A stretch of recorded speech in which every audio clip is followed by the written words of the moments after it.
Ito yung report na aming natanggap guys, na ang blower machine daw namin sa chicken line may problema. Ayan daw siya. Ngayon nung sinubukan kong ikutin manual, wala namang problema. Wala akong nakitang gumagaralgal yung bearing. So smooth naman siya. So minsan kasi ang operator nagkakamali din eh. Na sabi daw gumagaralgal, pagkatapos mahina daw ang buga ng hangin. Ngayon nung sinubukan namin guys, yung tinakpan na namin, okay naman yung hangin niya, stable naman, wala namang problema. So ano lang talaga, minsan kasi yung operator konting problema lang, report kaagad. Tama din naman yung ginawa ng operator dahil na-report niya kaagad yung problema. Pero nung nakita ko, so wala akong nakitang meron siyang problema.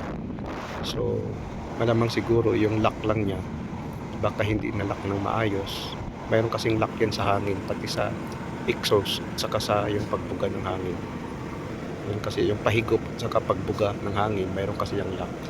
Baka hindi lang na properly na open, kaya may tendency na nagkakaroon ng problema. Yun ang instruction ko sa operator na dapat tingnan maigi yung lock ng hangin.